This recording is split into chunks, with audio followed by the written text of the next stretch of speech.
Fala pessoal, beleza? Mais um fechamento de mercado está no ar. Meu nome é Rafael. Bom, o Ibovespa devolveu toda a valorização que a gente acompanhou na quinta-feira, né? Se você viu o fechamento, era bem provável que ia acontecer isso em vista, né, do viés de baixa que a gente tem no curtíssimo prazo, pela curva de juros que segue no mesmo patamar aí, precificando algo próximo de 14,2, 14,5 de juros para o ano que vem, né? Então, querendo ou não, é insustentável pensar em renda variável em vista desse cenário de curva de juros, né? Pensar em renda variável nestes níveis, né? Talvez uma queda mais expressiva, a gente pode pensar em alguma relação de risco-retorno mais interessante, tá? Então, Ibovespa caindo 2,5%, curva de juros, né, a gente não chegamos na máxima do ano, né, mas a gente está muito próximo da máxima, né, mais próximo da máxima do que ao contrário, e o nosso querido dólar subindo cerca de 2%. Tudo isso por quê? Porque esse nível de aversão ao risco, né, por conta da fala do ex-ministro do governo Lula e provável novo ministro da Fazenda, Fernando Haddad, né, que teve um evento na Febraban, junto com o presidente do Bacen, Roberto Campos Neto. E o que o Haddad falou que trouxe uma grande preocupação para o mercado, né? Na verdade, ele reiterou, ele foi de fato um palanque para o Lula e reiterou tudo que o Lula já deixou muito claro em termos de política econômica, tá? Primeiro, né, o Haddad ele não confirmou que vai ser ministro da Economia, mas ministro da Fazenda, né? Nem sei como é que vai ser o nome do ministério, mas provavelmente é Ministério da Fazenda. E não confirmou, mas está muito claro, né? Hoje foi muito simbólico o que ele representou para esse novo governo nessa fala do Febraban, né? E ele, né, como eu falei, ele só reforçou as ideias econômicas que foram ditadas, né, no plano de governo do Lula, como a necessidade de uma agenda de desenvolvimento.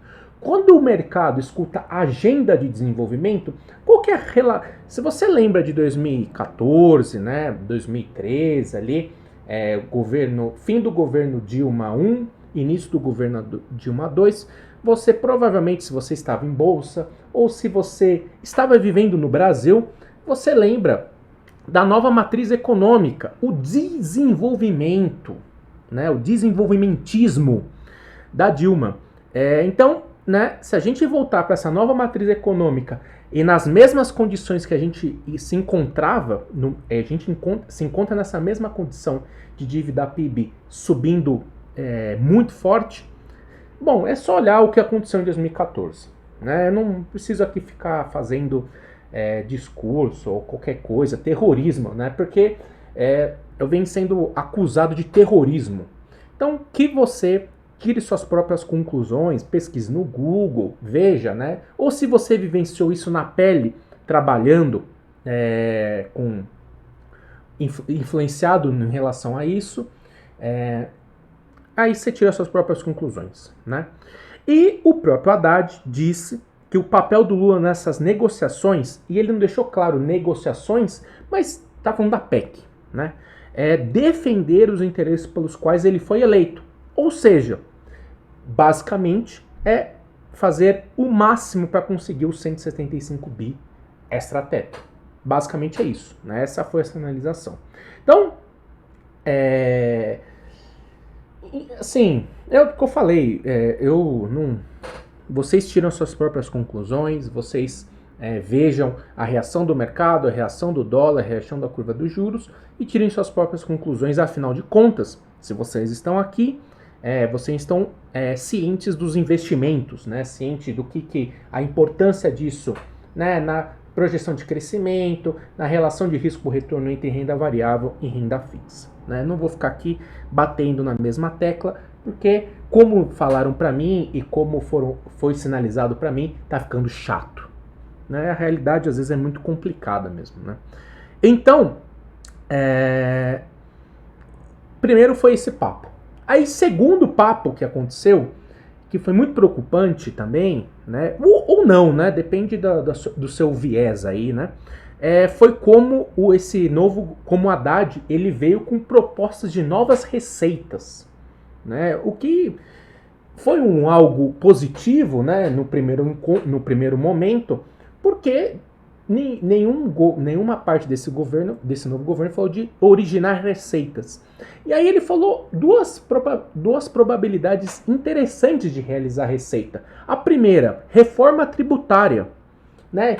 Que nesses últimos, 15, 20 anos está em pauta e nunca aconteceu, porque tem diversos problemas, né? Reforma tributária influencia na arrecadação estadual, arrecadação do governo, enfim, é um trâmite muito difícil de resolver, nunca saiu do papel.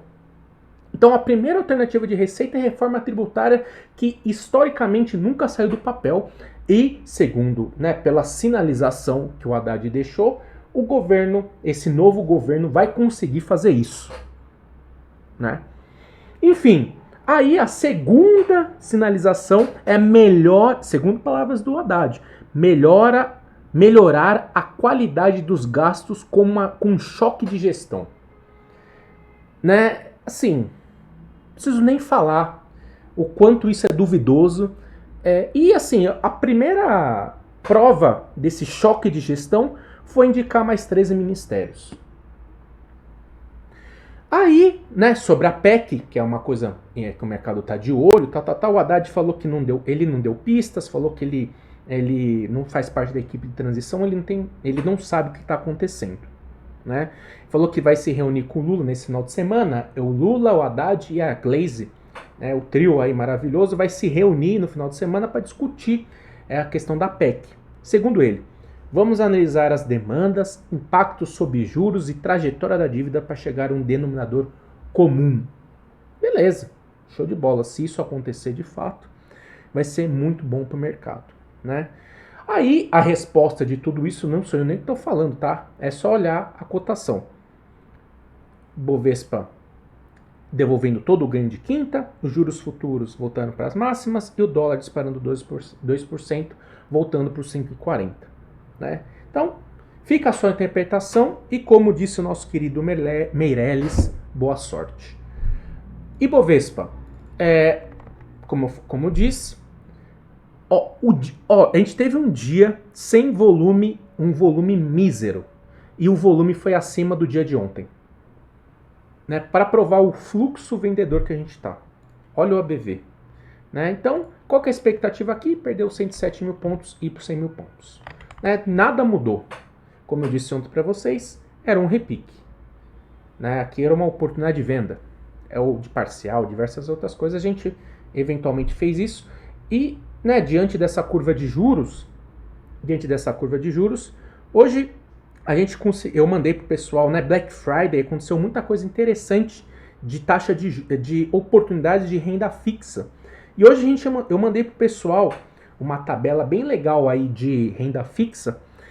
Hoje, particularmente, eu peguei uma LCA pagando equivalente, né, a um CDB de 17%. Então foi bem legal, né? Uma LCA pagando líquido 14%. Show de bola. E também peguei uma LCA, uma LCI, qual que foi? Eu nem lembro. Deixa eu dar uma olhada aqui para vocês. Eu peguei uma LCA também de 90 dias. 90 dias pagando 93 do CDI, que seria 120 do CDB. Então, assim, existem diversas oportunidades de renda fixa que estão acontecendo em vista desse disparate da curva de juros. E a gente, lá no grupo do Infobolso, a gente criou o grupo do Infobolso para aproveitar oportunidades de renda variável. Mas a gente tem que se adaptar ao cenário. Então a gente vem oferecendo, né, eu venho oferecendo para o pessoal quase todos os dias alguns detalhes, algumas oportunidades de renda fixa. E também a gente está numa transição para em busca de melhores oportunidades em BDRs. Sem falar que nesse momento a gente está com 80% de caixa e está muito seletivo no que a gente pode colocar em vista dessa possibilidade de voltar por 100 mil pontos. Tá? Então, Ibovespa é isso, não mudou o cenário. Se seguir esse movimento de baixo, perder esses 107 mil pontos, que é a tendência do curtíssimo prazo, e se acontecer isso, nós vamos confirmar esse oco, né? Ombro, cabeça, ombro. E aí, caminho aberto por 100 mil pontos. Vamos ver como é que vai ser. Se reverter todo esse cenário, deixar um candle de reversão com volume fortíssimo na compra sob esse patamar, diversos papéis estão de graça, né? A gente pode ver hoje a queda expressiva aí dos papéis do varejo, né? Papéis do setor de construção, que provavelmente vão aparecer e oferecer boas oportunidades de risco retorno, tá? Então, Ibovespa é isso, a curva de juros é isso, nosso dólar aí indo muito próximo da máxima do ano, e né, a gente viu o Qualicorp caindo 8%, Via Varejo devolvendo tudo, né? Tudo, né? Bancos caindo, Cyrela caindo, enfim. Então, negócio, por enquanto, né, com essa queda aqui, a gente segue com esse movimento de baixa. Beleza, pessoal? Então é isso. Um grande abraço, um ótimo final de semana e até mais.